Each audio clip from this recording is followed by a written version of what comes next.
Olá, meus amigos desse canal Só Esportes. Um grande abraço a todos vocês, meus amigos, minhas amigas. Mais uma vez falando da velocidade por aqui, hein? Semana do Grande Prêmio da Turquia de Fórmula 1. Grande Prêmio que no ano passado viu Lewis Hamilton vencer e levantar o seu 7º título. Corrida em Istanbul Park, que aconteceu desde 2005 até 2011, né? Aconteceu, depois parou e aí voltou no ano passado por causa da pandemia. Foi um momento que a Fórmula 1 colocou uma prova importante na Turquia para compor o seu calendário e o Hamilton acabou sendo campeão na Turquia, quem diria, né? E o Felipe Massa, 3 vitórias na Turquia, 2006, 2007, 2008, todas de Ferrari. Realmente o Massa, o grande dominador lá do circuito de Istanbul Park, a primeira vitória do Felipe Massa na Fórmula 1 em 2006, num duelo magistral do Alonso com o Schumacher, o Alonso com a Renault segurando o Schumacher, Alonso que brigou e venceu o título, né? Naquele ano de 2006, o bicampeonato dele, Alonso, foi campeão em 2005, 2006 com a Renault, e foi uma grande briga também entre o Alonso e o Schumacher. E agora na Turquia, tudo indica uma corrida um pouco mais para a Mercedes.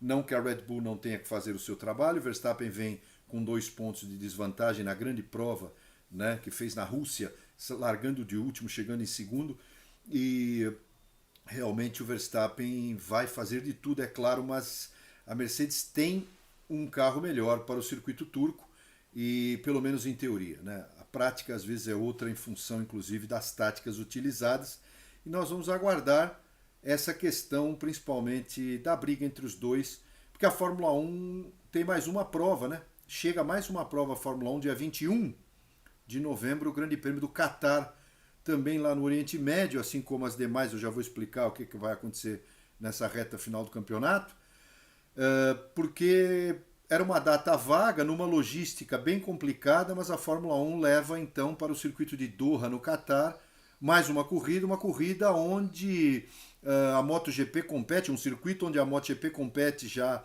há algum tempo, né? E um circuito muito liso, o único piloto que correu no circuito do Qatar que está na Fórmula 1 é o Sérgio Pérez, em divisões inferiores de automobilismo, e disse em entrevista esta semana que não lembra, só lembra que é muito liso. E é onde a MotoGP corre, os circuitos geralmente são assim mesmo, inclusive eu já vou falar da MotoGP, o que a MotoGP sofreu lá nos Estados Unidos pelos bumps, né, do circuito. Então teremos, Turquia nesse domingo, aí a Fórmula 1 vai para Estados Unidos, México, Brasil, 14 de novembro, Catar, 21, é perto, hein?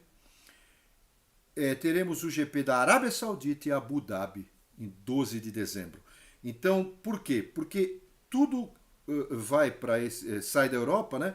Já tem a logística muito difícil, muitos equipamentos já seguindo por via marítima para alguns destes destinos, outros mais próximo à data irão esses equipamentos de via aérea.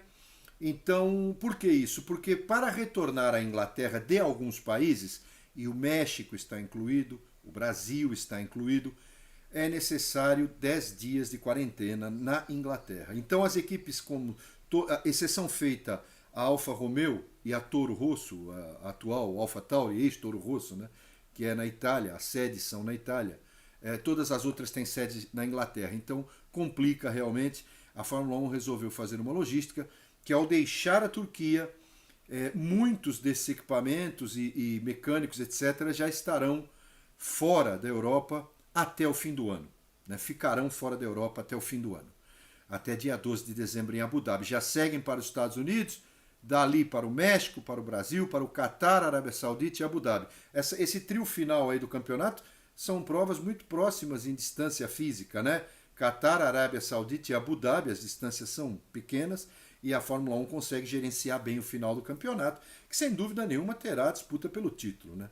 Exceção feita a uma hecatombe aí que um dos pilotos fique fora umas 2 vezes aí, tanto o Hamilton quanto o Verstappen, e o outro vença, dificilmente esse campeonato não vai até Abu Dhabi 12 de dezembro.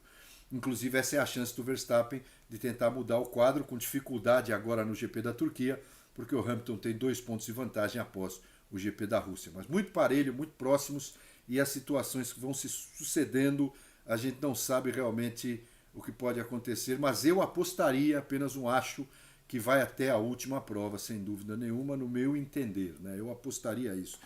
Salvo, repito, se alguém abandonar 2 corridas aí, dessas que faltam, e aí o outro fica com uma vantagem imensa. Vamos aguardar, portanto, Fórmula 1, domingo, o Grande Prêmio da Turquia. E a MotoGP esteve no Circuito das Américas em Austin, lá no Texas. Muitos problemas com os bumps, muitos acidentes no fim de semana da MotoGP. E vitória de Marc Marquez. O Marc Marquez é o dominador de Austin, 7 poles, 7 vitórias, com extrema dificuldade conduzindo a sua Honda no limite. Eu diria que, em termos de porcentagem, muito mais para o Marquez a vitória do que para a própria moto. O Marquez fez a diferença e venceu brilhantemente mais uma prova em sua carreira, o multicampeão Marc Marquez. E o francês Fábio Quartararo, que está com a mão na taça, chegou em segundo. Ficou muito feliz o Quartararo. Por quê? Porque a pole era do seu adversário, apesar da diferença de pontos ser ainda já era substancial, ainda aumentou.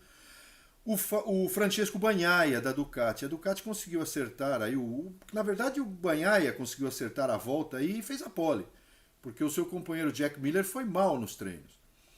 E só que na largada o Bagnaia acabou caindo lá para o pelotão. Do primeiro pelotão ele caiu para a parte intermediária e o seu companheiro Miller, australiano, largou. Foi um dos únicos com 2 pneus duros, né? E acabou tentando ir para o final melhor. Não conseguiu também. Quer dizer, a Ducati não chegou, apesar do terceiro lugar do Bagnaia. O Quartararo correu sozinho em segundo, o Marquez sozinho à frente e o Bagnaia depois ficou em terceiro e foi assim o pódio, né? E para o Quartararo foi ótimo, porque agora em Misano, não nessa semana, na outra, nem nesse final de semana no outro, lá no GP da Emília-Romanha, Itália, no circuito Marco Simoncelli, o Quartararo pode ser campeão do mundo, né?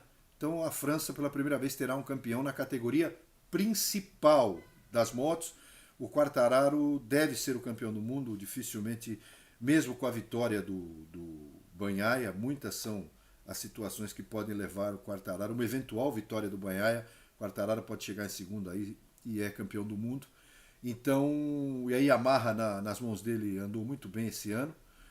Muito se esperava do Maverick Viñales, né, que venceu a primeira prova lá no Catar, mas depois o Viñales brigou com a Yamaha, quebrou a moto de propósito, foi mandado embora, está correndo pela Aprilia. Infelizmente, na última semana sofreu uma tragédia pessoal, porque o sobrinho, né, do Viñales, o Dálio, né, Dálio Viñales, que com 15 anos de idade morreu numa prova na Espanha de moto profissional, que já é com 15 anos. Muito triste isso, abriu uma discussão muito grande sobre esses jovens na categoria de base nas provas de moto. É um caso muito sério. O Viñales nem participou dessa prova nos Estados Unidos, pediu dispensa. Tamanha, é óbvio, a seriedade da situação, do falecimento de um jovem de 15 anos numa prova de moto. Uma situação terrível para a família do Maverick Viñales. E nessa sequência aí, 3 provas faltam e agora na próxima, Quartararo pode ser campeão do mundo, poderemos ter um campeão francês, o campeão da Yamaha. Vamos aguardar, meus amigos. Próximo programa aqui eu volto, a gente fala desse vencedor da Turquia e dá já uma prévia também do que está acontecendo na Fórmula 1, contratos, mais coisas ainda acontecendo e também todo o processo aí da moto velocidade se preparando para o GP da Emília-Romanha. E, sem dúvida nenhuma, uma corrida emocionante nesse domingo. Assistam a prova, que essa GP da Turquia vai ser emocionante, principalmente porque está andando muito. O Hamilton é claro que está andando muito o Max Verstappen, e ele está louco para tirar esse título do Hamilton em definitivo, e vai ser uma corrida muito emocionante, tenho certeza, o Grande Prêmio da Turquia. Obrigado, meus amigos, até o próximo Só Esportes aqui, a gente conversando sobre velocidade, tá bom? Fiquem com Deus, uma grande semana, um abraço.